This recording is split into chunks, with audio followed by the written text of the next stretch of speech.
Hey, welcome to The Explainer. So today, we're going to break down Django's really sophisticated system for managing who a user is and what they can do, what I like to think of as its architecture of trust. Okay, let's just jump right in. We have to start with the single biggest problem every web app needs to solve. Think about it. In this digital world, how do you really trust that someone is who they claim to be? Well, Django's answer to that question is its famous batteries included approach. It doesn't just hand you a simple lock for your door.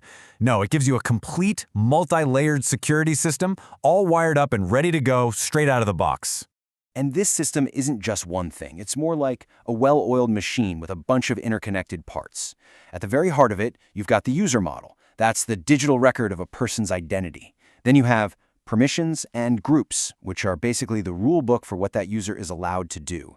And working quietly behind the scenes are the real workhorses, middleware, which connects a user to every single request they make, and the password hashers, the unsung heroes that make sure nobody's credentials ever get exposed. So let's walk through this whole process. Let's follow a user's journey, and it all kicks off with that very first step. You have to prove who you are. In the tech world, we call this process authentication. Now here's where things get kind of interesting. Django's own documentation, and pretty much any seasoned developer, will tell you not to use the default user model. Yeah, it sounds a little backward, right? But the wisdom here is that starting with your own custom model from day one gives you the flexibility that you are almost certainly going to need later on. So as a developer, you hit this fork in the road right at the beginning. If you just need to add a few simple things to your user, like a location or a birthday, then abstract user is your best friend. It's easy. But if you need to fundamentally change how a user logs in, say you want to use an email address instead of a username, then you need the power and total control you get from abstract base user. Of course, you can't have authentication without talking about passwords. And let me be clear. Django never, ever stores your password as plain text. Instead, it sends it through this secure pipeline. First, it adds a unique random salt. This is so important because it means that even if two users have the exact same password, their stored hashes will look totally different. Then, it runs that through a deliberately difficult algorithm thousands of times, turning it into a secure one-way scramble. And this is the cryptographic magic behind that process. The algorithm, by default it's called PBKDF2, is designed to be slow. And that's not a bug, it's a feature. A really, really important one. It's what makes trying to guess passwords, what we call a brute force attack, just painfully slow and expensive for any attacker, even if they somehow got a copy of the database. But Django isn't just playing defense, it's also playing offense. It helps users pick strong passwords right from the start. It comes with these built-in validators that can check if a password is too short, if it's on a blacklist of common passwords, or if it's just too similar to your username. It's all about stopping weak passwords before they even get into the system. Okay, so our user is in, they've proven who they are, and we've got their password locked down tight. But now a whole new problem pops up. Once they're logged in, how does the website remember them as they click from the home page to their profile page?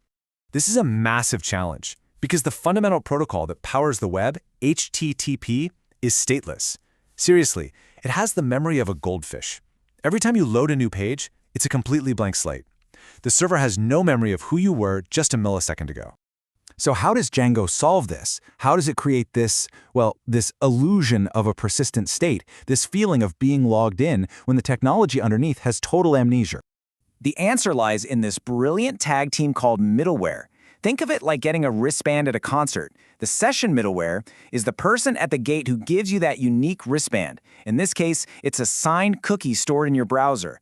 Then, on every single request you make, the authentication middleware just glances at that wristband, finds you in the database, and says, "Yep, I know who this is." And of course, Django is paranoid about keeping this whole process secure.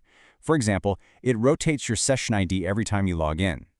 This prevents something called a session fixation attack, which is kind of like a thief giving you a key to a hotel room and then using their own copy to get in later. Django also uses special HTTP-only cookies, which basically puts a do not touch sign on them so malicious scripts can't just swipe them from your browser. Okay, so we know who the user is, and we can remember them from page to page. Now we get to the next critical question. What are they actually allowed to do? This, my friends, is authorization. And this is a super important distinction people mix up all the time. Authentication is the bouncer at the club door checking your ID to see if you're on the list. Authorization is the set of rules that says, okay, you're in, but you're not allowed in the VIP section. One is about identity, the other is about permissions. Django handles this with a classic and really powerful role-based access control model. For every type of data you have, it automatically creates basic permissions. But the real magic is in the groups. You can create a group called, say, editors. Give that group the ability to change articles, and then you just add users to that group. Boom! They instantly inherit all those powers. Now, this entire system of users and groups works perfectly for a traditional website. But let's be real, the modern web is way more than that, isn't it? We've got mobile apps, complex front-end applications. All these different things need to talk to our backend through APIs. And for APIs, those session cookies we talked about aren't always the best fit. So we often switch to tokens. And while you can use simple tokens, the modern standard for big, scalable systems is the JSON Web Token, or JWT. The beauty of a JWT is that it's self-contained. It's like a passport that has your photo and all your visa stamps right inside it. That makes it perfect for microservices, where you don't want every little service having to call back to a central database. Now, this dual token strategy is, honestly, it's just brilliant for balancing security with a good user experience. When you log in, you get two tokens. A short-lived access token, maybe it's only valid for 5 minutes, and a much longer-lived refresh token. This is huge, because it means if an access token is ever stolen, it's completely useless in just a few minutes. Meanwhile, the refresh token can be used safely in the background to get a new access token without forcing the user to log in over and over again. And security is always evolving, right?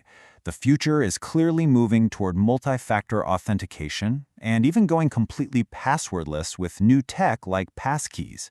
And the Django ecosystem is right there on the cutting edge, with amazing libraries like Django Auth leading the charge and making it easy to add these modern features.